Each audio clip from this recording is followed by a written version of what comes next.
안 삐졌어. 자, 일단 38을 먼저 좀 슬쩍 하고. 다리 위에서. 6-3에 38쪽을 슬쩍 다루고, 시간 있으면 좀 더 다루고, 비문학을 하나 좀 다룰 거야. 누가 도망가 또? 나쁜 놈 새끼. 자, 여기는 수능완성 197과 연결된대요. 여기는 수능완성 197쪽과 연결된대요. 좋아. 그러면 수능완성 197과 연결되는 게 뭐냐면 정진규입니다. 자, 그런데 정진규의 감자 먹는 사람들 삽질 소리래요. 있지 않아요? 아니에요. 근데 우리가 EBS에 나온 건 정진규의 감자 먹는 사람 삽질 소리가 아니라 정진규의 추억 감자 먹는 사람들 빈센트 반 고흐 이거였습니다. 달라요. 다르죠? 아, 그렇구나. 자, 정진규의 뭐냐면 밥 먹는 사람이네. 감자 먹는 사람들 삽질 소리입니다. 거의 똑같은데? 감자 먹는 사람들 삽질 소리입니다. 그 소리. 자, 요거는요 버전이 2개가 있는데요. 정진규가 아마 제일 첫 번째 낸 게 감자 먹는 사람들 삽질 소리를 먼저 써요. 그러다가 수정을 합니다. 수정을 한 게 올해 EBS에 실린 추억, 그 다음 감자 먹는 사람들 이거야. 여기 추억이 수정. 이거를 이제 수정한 것이 뭐냐면 추억. 감자 먹는 사람들 이렇게 오는 겁니다. 그죠? 뭐가 달라졌는지 슬쩍 한번 체크를 좀 한번 해자고요. 실제로 어떻게 달라졌냐 이런 거 물어볼 수 있는 건 단독 문제 한 문제 정도 나올 수 있잖아. 한번 체크를 한번 해보자. 읽어나 보자. 거의 비슷하긴 합니다. 그럼 달라진 점 있어요. 우리들도 그렇게 둘러앉아 삶은 감자를 먹던 때가 있었습니다. 우리들도 하니까 그 그림 속에 나오는 그 사람, 그 농부들과 우리가 어떻게 했어요? 가난했군요. 그러면 삶은 감자 세모 치면 되고요. 먹던 때가 있었다 이렇게 얘기했으니까 회상적인 어조다 어쩌고 이렇게 써주면 되겠지. 과거를 떠올리는 거야 지금. 불빛 흐린 언제나 불빛 흐린. 아이고, 반복법과 점층법 이래 되지. 불빛 흐린이 반복됐고요. 조금 더 추가됐지? 언제나 이게 추가됐으니까 점층되기도 하고 반복되기도 했습니다. 강조하는 거지. 즉 불빛 흐린 불빛을 강조하는 거죠. 가난한 거야. 밝지 않아. 전체적으로 어두워요. 저녁 식탁이 누구의 손 하나가 잘못 놓여도 삐걱거렸습니다. 즉 누구의 손 하나가 잘못 놓여도 삐걱거린다는 건 아주 사소한 충격에도 삐그덕 소리 난다는 얘기야. 가난하다는 얘기입니다. 아무 말도 하지 않았습니다. 너무 노동에 지치다 보니까 할 수 있는 말이 없어요. 힘들어요. 다만 셋째 형만이 언제고 떠날 기회를 노리고 있었습니다. 거기에 셋째 형의 줄 한번 치고요. 이건 2가지로 해석할 수 있는데 첫 번째는 그냥 가장 단순하게 도피하고자 하는, 그죠? 도피하는 그런 셋째 형. 2번째는 이런 부정적인 현실에 저항하는 사람이다 이렇게 해도 상관없겠지. 어쨌든 간에 도피하는 놈이었건 저항하는 사람이었건 둘 중에 어떻게 중의적으로 해석될 수 있을 거야. 근데 굳이 그런 문제는 나오진 않지만 어떻게 2개를 해석할 수 있다는 거. 잘 삶아진 굵은 감자알들처럼 마디 굵은 우리 식구들의 손처럼 서걱서걱 흙을 파고 나가는 삽질 소리들을 꿈속에서도 들었습니다. 꿈속에서도 편하게 쉴 수는 없구나. 거기서도 역시 그 삽질 소리를 들어야 하니까 삽질 소리를 한다는 걸 봤을 땐 되게 노동자의 삶을 살고 있는 듯합니다. 우리는 타고난 사람들이었습니다. 그러니까 우리는 숙명이야. 이렇게 노동자로 사는 건 숙명이야. 새벽에도 빗줄기가 조금 창문을 뚫겼습니다. 막노동하는 사람의 입장에선 쉬는 날이 뭐야? 새벽에 비 올 때가 쉬는 거죠. 그러니까 빗줄기는 동그라미였던 거 기억나시죠? 그러니까 동그라미니까 제일 부드러웠습니다. 이거죠. 그러니까 빗소리가 부드러운 거지. 그죠? 그러니까 청각을 촉각하고 있네요. 공감각이죠. 빗소리라는 걸 설명하기 위해서 부드럽다는 걸 가져왔으니까 청각의 촉각화. 새싹들이 돋고 있으라고 믿었습니다. 뭐 새싹이라고 한다면 새로운 싹이니까 나의 삶에도 새싹이 돋을 거야 이런 의미겠죠. 어떤 삶의 희망을 가지고 있나 봐. 오늘은 하루쯤 쉬어도 될 건 되리라. 식구들은 목욕탕에 가고 싶었습니다. 그러면 자 요것도 한번 정리를 한번 해보면 자 우리 앞에 거와 똑같지만 거의 비슷하게 썼어요. 상황은 시간의 흐름에 따라 좀 전개되고 있나 봐. 저녁을 얘기하다가 밤을 얘기하고, 저녁 얘기하고, 밤을 얘기하고, 아침 나오죠? 저녁에는 뭐 했냐면, 흐린 불빛이라고 계속 강조하고 있고요. 그 다음에 밥을 먹지 못하고 어떻게 써? 삶은 감자를 먹어야만 하네. 이걸 통해서 가난한 삶을 지칭하는 거겠지? 이 가난한데 이제 어떻게 써? 저녁에서 밤으로 바뀝니다. 뭐라고 했냐면 꿈속에서도 여전히 삽질 소리를 들어야 한다고 그랬지? 그러니까 여기 꿈속에서도 삽질 소리가 납니다. 삽질 소리가 나네. 그러면 노동자로서의 그 아픔 또는 가난함을 벗어날 수 없나 봐. 꿈속에서도 계속 일해야만 하는 이런 모습. 그리고 나서 이제 뭐야? 새벽이 됐구나. 새벽에 뭐가 내려? 이게 빛이죠. 그죠? 빗줄기냐, 빗소리냐? 빗소리. 빗소리로 나와? 빗줄기잖아, 이놈아. 자, 빗줄기가 흐르고 있고요. 그 다음에 또 뭐 있어? 희망을 갖는 거. 새싹에 돌고요. 그래서 마음의 위로를 가질 수 있는 곳 어디야? 목욕탕. 여기로 가시네. 그러면 요것들은 긍정이겠지. 그죠? 요렇게 쓴 게 감자 먹는 사람들 삽질 소리였습니다. 근데 요것을 슬쩍 수정한 거야. 두 가지 버전이 있는 거야. 자, 요걸 수정해서 이제 다시 썼어요. 어디가 좀 달라졌냐면 저런 개념은 똑같아요. 저녁에서 밤에서 새벽으로 가는 이런 큰 구조는 똑같아. 그 다음 현재 상황은 흐린 불빛에 있고 그 다음 뭐였어? 삶은 감자를 먹는다라는 거. 여기까지는 똑같아요. 똑같아. 그런데 여기가 노동을 함으로 인해서 비참한 거. 그죠? 이거를 조금 더 역설적으로 강조했어요. 너무 이 일을 빡세게 하다 보니까 잠을 잤더니 어떻게 써? 뒤척여? 안 뒤척여? 안 뒤척이죠. 그냥 꿀잠 자는 거잖아. 근데 얘가 뭐라고 얘기했냐면 맛있는 잠이래요. 근데 사실은 맛있는 잠이 아니라 노동에 지쳐서 어떻게 써요? 그냥 잠에 취해 자는 거지. 그죠?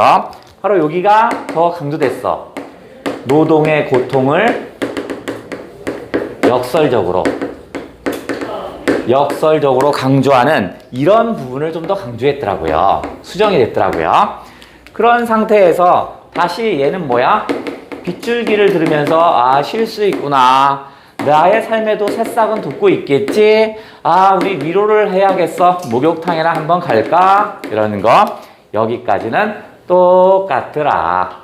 달라진 점이 있다라면 그 노동으로 지친 모습을 좀 더 강조시켰어요. 역설적인 표현으로 강조시켰던 여기가 좀 살짝 달라졌네. 요 놈은 그림을 보고 그 다음 이걸 쓴 거잖아. 그죠? 그래서 이건 뭐야? 뭘 찾아줘야 돼? 그죠? 우리가 이런 거를 상호 텍스트적 맥락 뭐 이렇게 하고요. 그냥 쉽게 장르간 변용하고 있는 작품이지. 가장 간단한 거 2개 정도만 체크하고 그 다음에 정진규의 작가의 유사 작품을 찾아보자고요. 가장 기본이고요. 요번도 그림을 보고 썼던 건데요. 3월 달에 눈이 성 날입니다. 3월에 눈이 내리고 있어요. 그죠? 3월은 봄인데 눈이 내리는 거야. 처음엔 봄이 왔어. 겨울에서 봄이 넘어가면서 잘 인식하지 못했는데 하늘에서 눈이 내리니까 오호 이거 봄이 왔구나 라는 걸 확연히 느낍니다. 그 3월에 하얀 눈이 내려서 어디에 내려? 사람의 여기 관자놀이에 내리죠. 그래서 어떻게 써요? 어떻게 돼? 정맥이 파래지는. 그죠? 정맥이 파랗게 정맥이 막 숨을 쉬고 펄딱펄딱 뛰고 있는 모습이 보이는 거야. 봄을 맞이해서 이제 막 활기를 찾는 모습이 보입니다. 여기 정맥을 통해서. 두 번째는 그 열매가 없다가 이제 어떻게 해요? 푸른색으로 싹 돋아나기 시작합니다. 올리브빛, 푸른색으로 돋아나기 시작하고, 그 다음에 겨울 내내 집에 있던 아낙네가 바깥에 나와서 뭘 해? 뭘 해? 아니야, 새끼야. 그러면 색채 대비가 안 되잖아. 흰색과 지금 색채 대비가 계속되고 있어. 밖에 나와서 뭐 해? 물 뿌려요? 아, 뭘 물을 뿌려, 겨울에. 아니, 눈에. 아궁이에? 그죠? 불을 지피죠?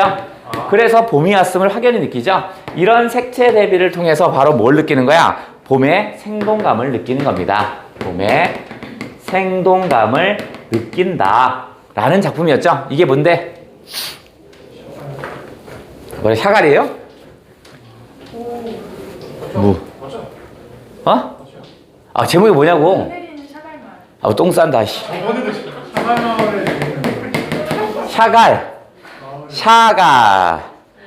샤갈의 마을에 내리는 눈이었죠. 누구 건데? 춘수. 그렇죠. 김춘수 거였죠. 김춘수의 샤갈의 마을에 내리는 눈. 뭐 이런 거 있었고. 그 다음에 이제 하나만 더 체크하면, 뭐라고요? 억지동의 사람 고지종. 뭐라고요? 뭐라는 거야, 씨.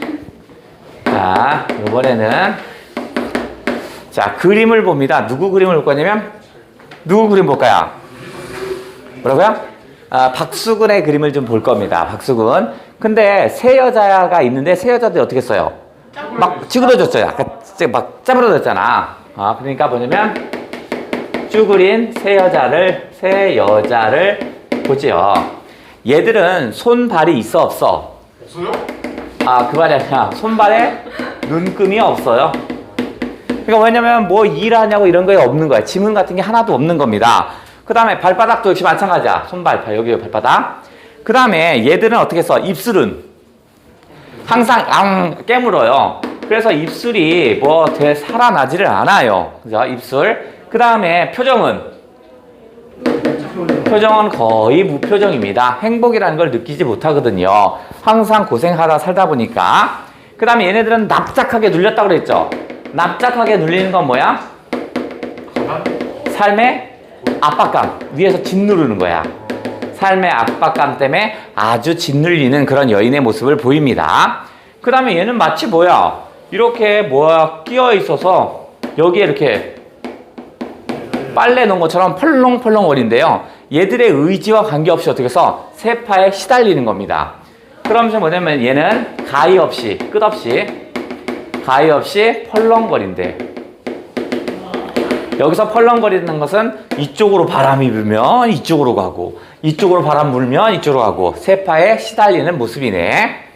그래서 그러면 이 쭈그린 세 여자의 모습은 어때요? 되게 부정적이죠? 그리고 나서 얘기합니다. 하나님, 보시기 어떻습니까? 하나님, 보시기 어떻습니까? 이런 소외된 사람을 우리가 어떤 지켜줘야 하지 않겠어요? 하나님? 이런 거였네. 제목은 뭐예요? 납작. 그렇죠. 박수근 화법을 위하여.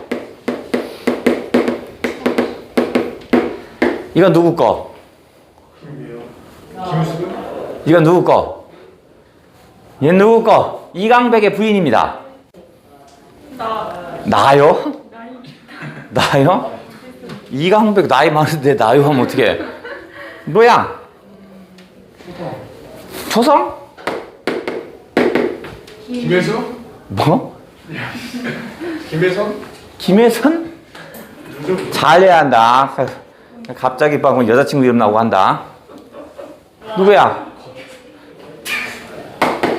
김 누구야? 해는 맞죠? 해가 아이 여의 여의. 해 수. 수? 신. 김혜순의 납작 박수근 화법을 위하여. 자, 이건 기본적으로 알아주시고요. 자, 정진규가 나왔으니까 정진규 작가 연결해 볼게요. 6, 9월 현대시 내는 꼬라지가 어떻게 하냐면 EBS에서 나온 거 한 작품 그대로 실어주고 작가 연계 하나, 주제 연계 하나 이렇게 연결을 했네. 그러면 정진규가 나왔으니까 정진규 작가 연계를 한번 해볼게요. 작가 연계가 돼보자. 그러니까 정진규를 알려주고 시작할게. 제목입니다. 자, 이거는 어떤 내용인가?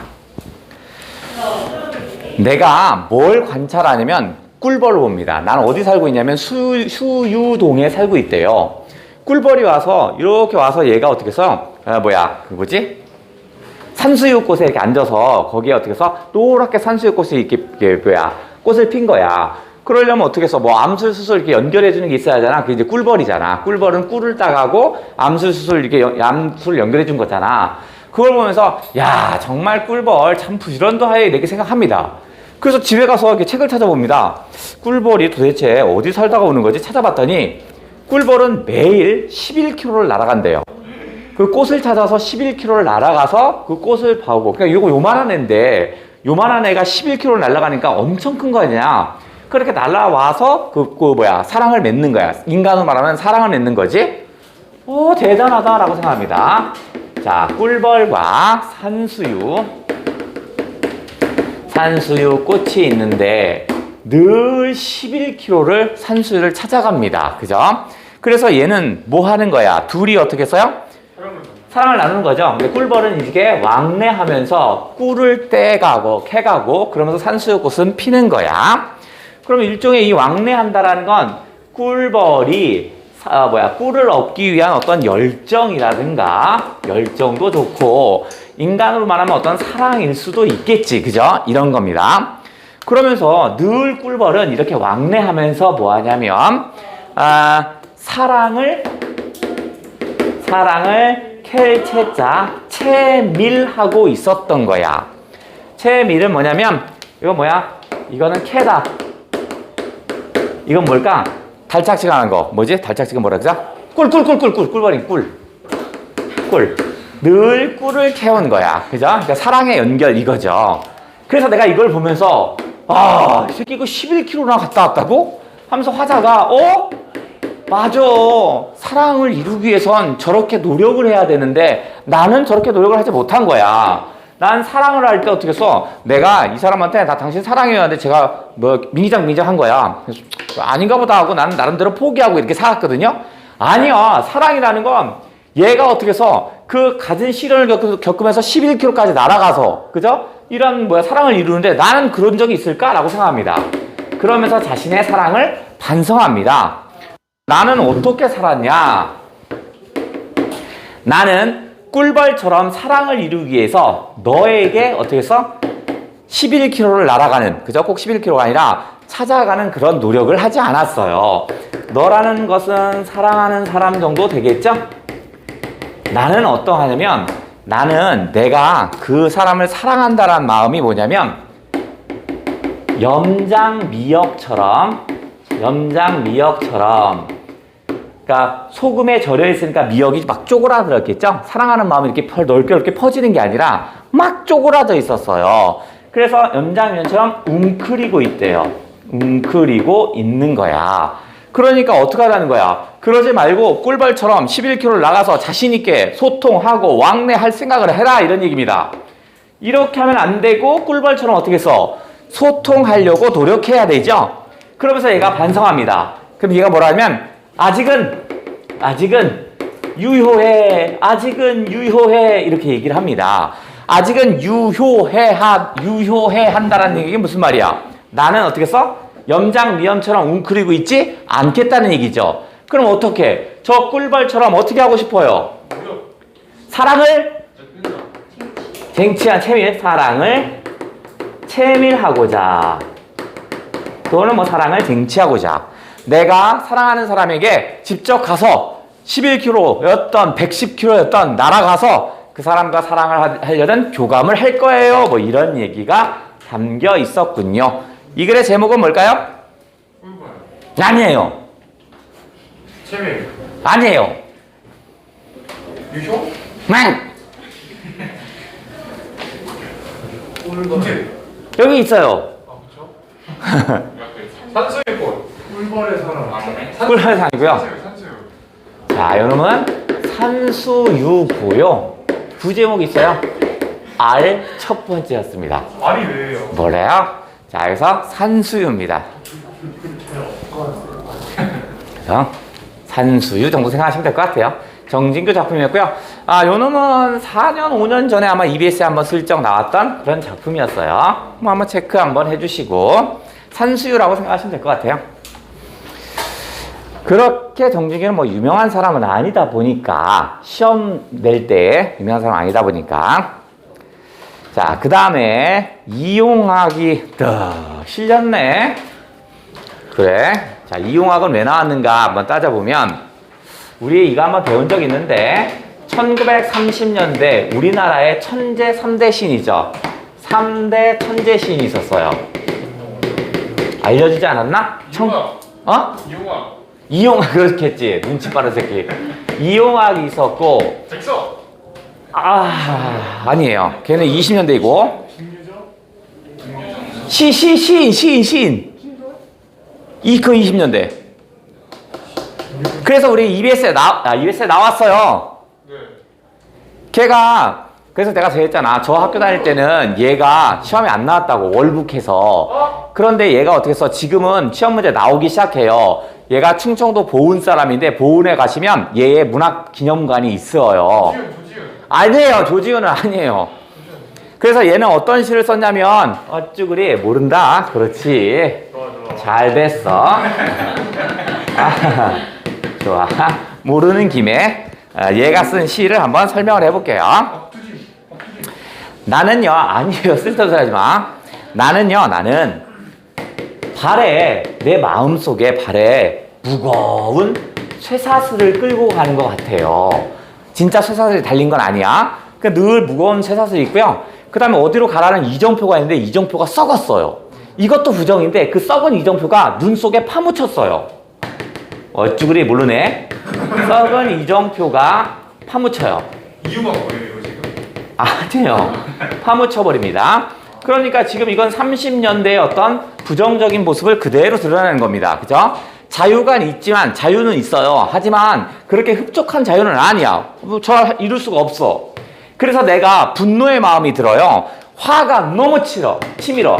그래서 치미는 마음으로, 그죠? 뭐 했어? 돌을 던져버립니다. 돌을 던져버렸어. 그러면 내가 원하는 건 뭐냐면 일제의 친일파 애들이 의도 터지고 와 누가 돌 던졌어 이런 반응을 원했는데 그 반응은 뭐만 와? 개구리? 개만 짖어요. 개만 멍멍멍멍 하는 거야. 그러니까 어떻게 써? 내가 원하는 반응이 안 나타내? 아유 내가 죄인이지. 내가 죄인이야. 그래서 바로 죄인 도영수의 비애가 느껴진다라는 그런 얘기였군요. 이거의 제목은 뭐예요? 도영수. 아니야, 뭐 개구리가 왜 나와, 새끼야? 개구리는 소설이에요. 자, 이거는 뭐냐면 30년대의 나라가 부정적이야. 근데 앞으로 점점 나빠질 거라는 걸 예상하고 썼습니다. 현재 상황은 해감래. 뭔 소리야? 그건 소설이야. 지금은 저녁쯤입니다. 근데 해방은 해가 있어야 되잖아. 해가 없어. 저녁이니까 이제 깜깜한 밤이 있을 거 아니냐? 더욱더 부정적인 게 올 거야. 점점 부정적으로 나라가 변하고 있어요. 라는 얘기입니다. 어쭈그리? 자. 뭐라고? 뭐 아니요. 거시기에 이용학이 이용화 아니라고. 이용화 아닌데 자꾸 뭐라고요?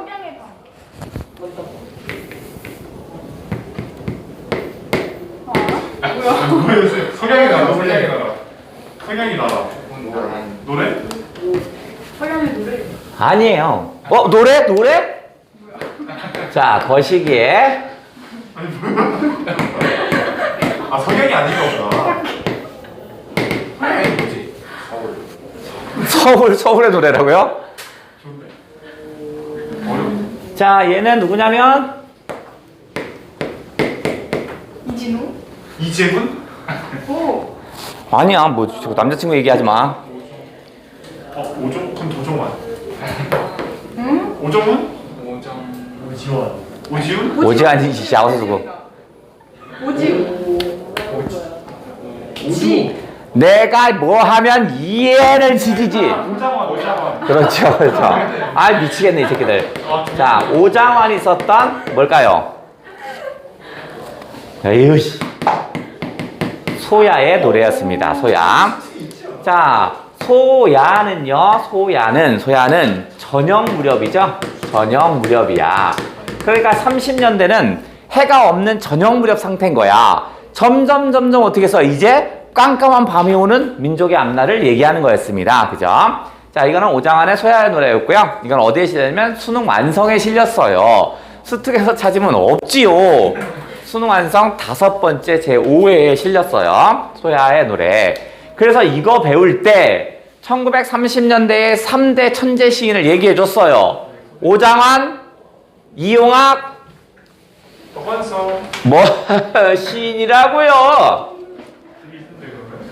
윤동준. 걔 윤동준 40년대고 이육사. 때린다? 오세영이요? 오세영 지금 살았거든요. 자, 시끄러.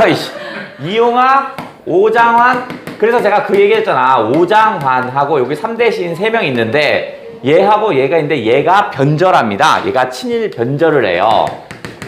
친일파로 변절해요. 그래서 어떻게 써요? 오장환하고 되게 친했는데 오장환이 한마디도 말을 섞지 않았답니다. 그러니까 얘는 어떻게 해야 되게 의지적인 시를 써요. 근데 얘가 왜 저 학교 다닐 때까지 시험에 안 나왔냐면 월북했어요. 다시 돌아가자는 게 아니라 이제 평가가 달라진 거죠. 얘 누구야? 얘는 친일 문학의 대표자고요. 친일을 하고 나서 1980년대는요. 그 전두환 대머리를 찬양하는 그런 시도 씁니다.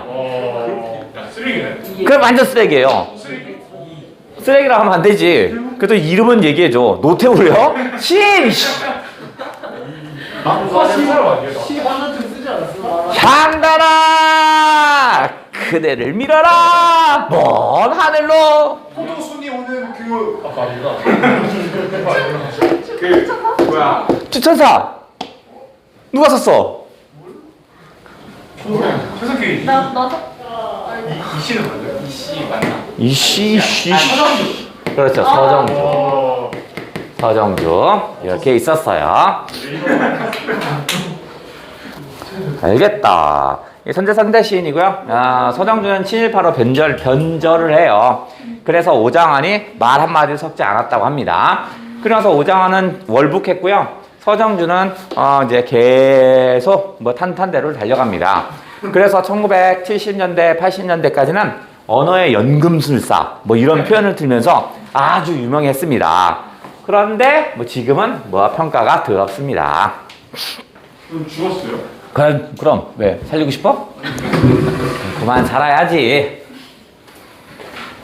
자, 그러면 우리 오장환 거를 하나 슬쩍 체크 한번 해자. 작가 연계로 오장환의 소야의 노래가 나왔다면 이번에는 오장환 작품에서 나름대로 유명한 거 한번 찾아볼게요. 오장환 작품에서 잘 나오는 놈이 있어요.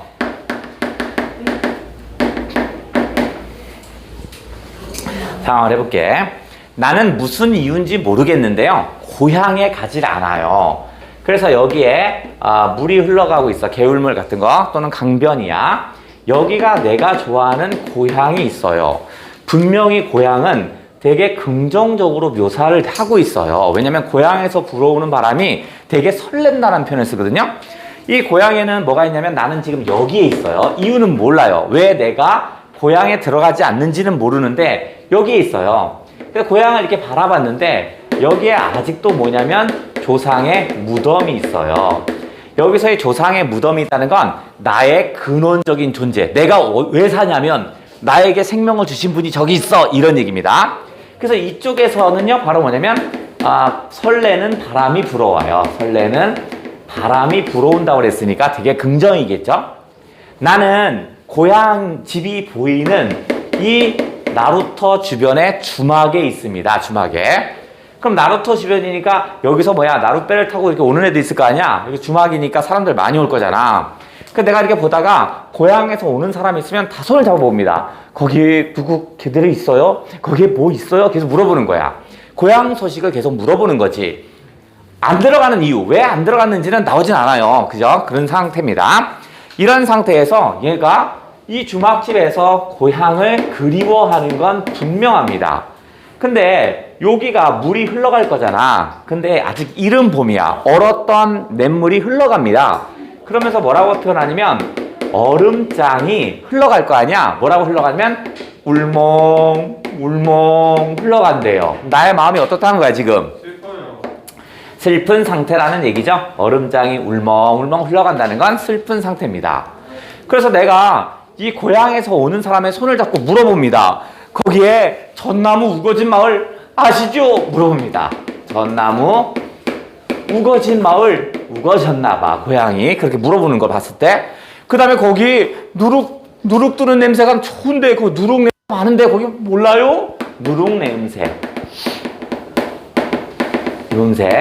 그러면 얘는 절절하네. 시각적인 그리움, 냄새니까 후각적인 거죠. 그죠? 그 다음에 누룩 뜨는 소리 이렇게 나옵니다.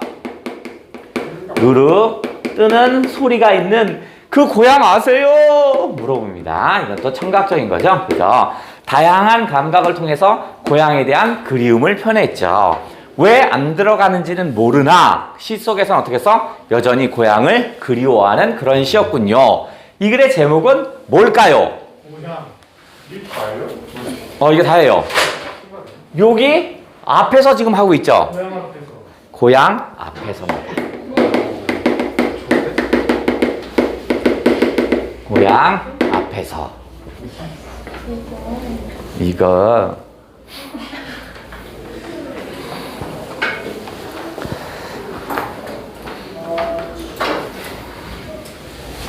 고향 앞에서.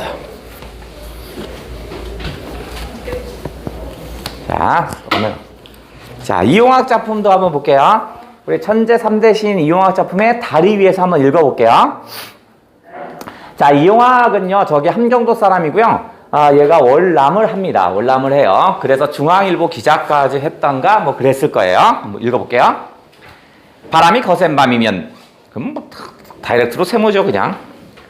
몇 번이고 꺼지는 네모난 장명등이랍니다. 등불이겠죠? 그죠? 등불이 자꾸 꺼진대. 그럼 이 장명등은 바로 뭐냐면 아주 어떤 그 가족의 어떤 삶을 상징하겠네요. 그죠? 위태로운 가족의 삶인가 봐. 그 가정은.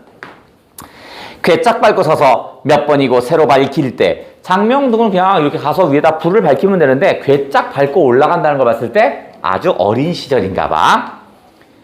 누나는 별이 많은 밤이 되어 무섭다고 했습니다. 국수집 찾아가는 다리 위에서 현재군요. 현재. 그러면 1년은 과거였고요. 문득 그리워지는 누나도 나도 어려선 국수집 아이였습니다. 단오도 설도 아닌, 단오니까 봄이죠. 설이니까 겨울이죠. 봄도 겨울도 아닌 풀벌레 우는 가을에 단 하루 아버지의 제삿날만 일을 쉬고 어른처럼 곡을 했습니다. 과거를 회상하는 거죠. 그러니까 누나는요, 슬퍼도 울지 못했나 봐. 왜냐면 너무 가난하다 보니까 슬퍼도 울지 못하고요. 아버지 제삿날만 어떻게 해서 아마 홍홍홍 울었나 봅니다. 그러면 이용학의 제목이 뭐야? 다리 위에서. 해볼게요. 아하. 상황은 어떻게 흘러갈까? 자, 나가 지금 현재죠. 어른이 된 나입니다. 이렇게 다리라고 있으면 여기에 지금 나가 위치입니다. 그죠? 여기가 이제 과거니까 이 나는 다리 위에 있는 거죠. 그러니까 이 다리 위는 과거 회상이죠. 과거 회상의 매개물입니다. 자, 여기서 나는 지금 어디를 가려는 거야? 여기는 그죠? 국수집을 가는데 이제 국수집 가면서 내가 이제 과거를 회상합니다. 누구냐면 누나를 회상하는데 누나는 늘 밤이 어떻다고 그랬어요? 무섭다라고 하고 있네요. 즉 밤이 무서운 이유는 누군가에게 의지할 사람이 없는 거야. 그죠? 누나는 어떻게 써요? 나하고 함께 살고 있거든요. 가난 속에서. 그러니까 의지할 사람이 없는 겁니다. 그럼 얘 찢어지게 가난하다 보니까 얘는 항상 어떻게 해요? 일하러 가죠. 얘는 국수집 아이였고요. 그 다음에 국수집 아이라는 걸 했을 때 좀 가난했고요. 아버지의 제삿날 어떻게 한다고 그랬어? 어른처럼 복을 했다. 그죠? 아버지의 제삿날 뭐야? 어른처럼 복을 했답니다. 그러니까 다른 날은 쉬지도 않고 일만 한 겁니다. 어른처럼 복을 했어요. 이런 누나를 내가 어척하고 있어요. 그리워요. 그리움이겠죠? 그리움. 이게 이용하게 다리 위에서입니다.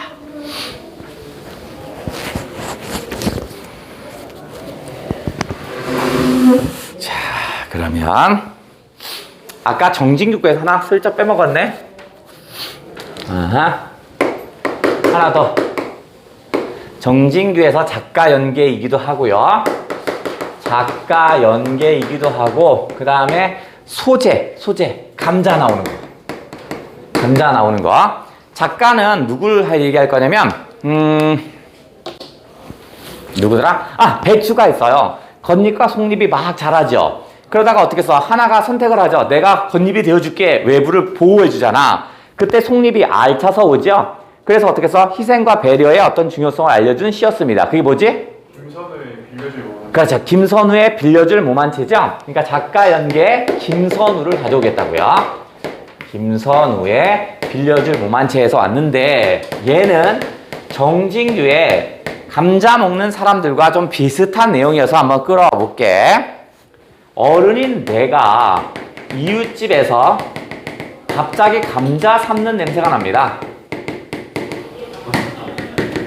그래서 어떻게 해서 감자! 나 이거 기억 있어요. 그래서 과거를 회상합니다. 감자 삶는 냄새. 그래서 과거를 회상하는데 누가 나와? 누가? 어머니와 그 다음에 우리는 총 식구가 몇 명이냐면 11식구입니다. 11식구야. 그래서 엄마가 항상 끼니로 뭘 줬어요? 감자만 줬습니다. 그래서 나는 어린 시절에 떠올려 보니까 감자가 어땠어요? 너무 싫죠. 그죠? 불평합니다. 불만이었어요. 그 다음에 때로는 어떻게 써? 오늘 먹고 내일도 먹어야 돼? 모레도 먹어야 돼? 미쳐버리겠어요. 그래서 일종의 두려움도 느꼈어요. 어린 시절에. 근데 지금 생각해 보니까 어린 시절에는 생각하지 못했는데 엄마의 밥그릇을 가만히 생각을 안 했었어요. 근데 지금 생각해 보니까 엄마의 밥그릇이 어때요? 엄마의 밥그릇은 밥주발에 밥이 가득이라고요?